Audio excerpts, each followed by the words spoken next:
দিয়েছে, 2 হাত ধরে ভোট দিয়ে আশীর্বাদ করেছিল। আপনি তো সংখ্যালঘু সম্প্রদায়ের কথা বললেন না, উন্নয়নের কথা বললেন না, একটা আইপিএস হতে পারলো না, একটা WBSC হতে পারলো না, একটা মাদ্রাসার হাই স্কুলে মাদ্রাসার হেড টিচার হতে পারলো না। বন্ধুগণ মনে রাখবেন, আপনাকে আমাকে শুধু ওই লাঞ্ছিত বঞ্চিত আপনাকে আমাকে সবসময় পেছিয়ে রেখেছে। মুসলমান সংযম হন, মুসলমান নিজের সত্যের কথাকে খুলে বলুন। আপনার গ্রামের লিডার আমি আপনাদেরকে বলে দিয়ে গেলাম, আমার আনসার ভাই এত প্রোগ্রাম এত মেহনতি করেছে, ওনার হাতকে মজবুতি করুন। ইনশাল্লাহ ঘটকপুকুরের বুকে আনাচে কানাচে শহরে বাড়িতে গ্রামে গঞ্জে মিমের ঝান্ডা উড়বে। এটাই বন্ধুগণ মনে রাখবেন। আজকে দেখুন সব নেতারা আপনারা জানেন এখন বজরং কি করছে, জয় শ্রীরাম। আবার রাস্তাঘাটে একটা কেউ কি করছে, হনুমান ঠাকুর তুলে দিয়েছে। তোলার পরে সেখানে শুধু জয় শ্রীরাম। আরে বাংলায় কি জয় শ্রীরাম বলে কি দখল করা যায়? এটা কি তোমার বাবা ঘরে পৈতৃক পিঠা নাকি? মনে রাখবেন, পশ্চিম মেদিনীপুরের ছেলে কোনোদিন ভয় করে না, করবেও না, মারতেও জানি মরতেও জানি। ইনশাল্লাহ আপনাদেরকে কথা দিয়ে গেলাম, মিমের ঝান্ডা ধরুন, ইনশাল্লাহ পশ্চিম বাংলা এমপি মন্ত্রীর দখলে চলে যাবে। এটাই আমার বক্তব্য। আপনারা শুধু ফুটবল পেয়ে গেছে, কুমড়ো পেয়ে গেছে, এই কুমড়ো আর ফুটবল নিয়ে খেলা করলে হবে না। বন্ধুগণ মনে রাখবেন, আমাদেরকে সকলকে ঐক্য একতা ভ্রাতৃত্ব ভালোবাসা রেখে সকলকে সজাগ হতে হবে, সচেতন হতে হবে। হক কি বাত, হক কি সাথ, হকের সাথে কথা বলুন, হক কথা বলুন, সত্য কথা বলুন, এই মিমের জয় হবে। বন্ধুগণ মনে রাখবেন, আমার আপনার প্রিয় পশ্চিম বাংলার লিডার নয়নার মণি সৈয়দ আনোয়ার পাশা সাহেব অক্লান্ত পরিশ্রম করে কোথায় মুর্শিদাবাদ, কোথায় মালদা, মুর্শিদাবাদ, মেদিনীপুর, পূর্ব মেদিনীপুর, হুগলি, হাওড়া, দক্ষিণ চব্বিশ, উত্তর 24 পরগনা থেকে নদিয়া থেকে বিভিন্ন জায়গায় যাচ্ছে। কিসের জন্য ভাই?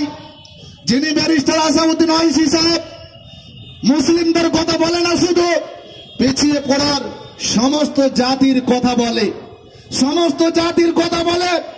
এবং শুধু নাই, যিনি আমাদের বাংলার মুখপাত্র আসিম ওয়াকার সাহেব, তিনার হাতকে শক্তিশালী করুন।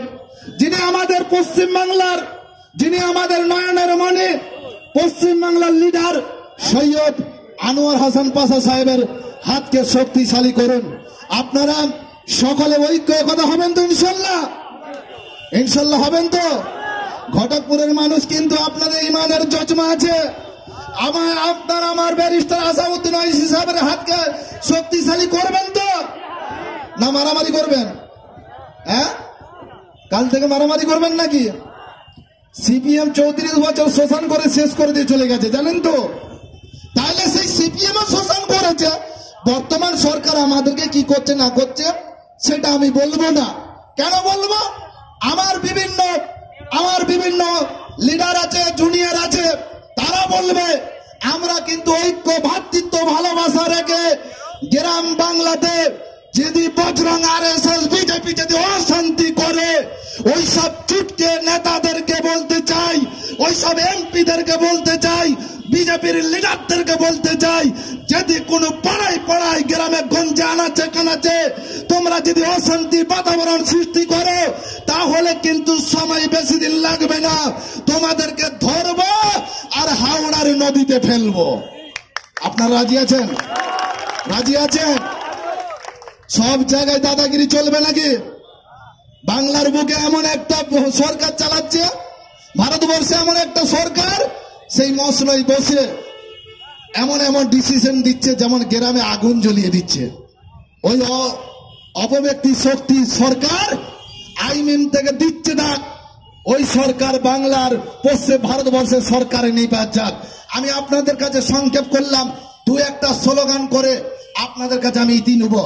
আপনারা সকলে আমার সঙ্গে সঙ্গে বলুন, ব্যারিস্টার আসাদউদ্দিন ওয়াইসি সাহেব জিন্দাবাদ, ব্যারিস্টার আসাদউদ্দিন ওয়াইসি সাহেব জিন্দাবাদ, আকবরউদ্দিন ওয়াইসি সাহেব জিন্দাবাদ, বাংলার লিডার নয়নের মণি আনোয়ার পাশা সাহেব জিন্দাবাদ। আই মিম দিচ্ছে ডাক। আরে বাবা, এত স্লোগান দিলেন, আরে আই মিম দিচ্ছে ডাক, দুর্নীতির দলগুলোর নিপাত যাক। বলুন, আইএমএম দিচ্ছে ডাক, আইএমএম দিচ্ছে ডাক। আমাদের সংগ্রাম চলছে, চলবে, আমাদের আন্দোলন চলছে, চলবে। অন্যায়ের প্রতিবাদ করছি, করব, অন্যায়ের প্রতিবাদ করছি, করব।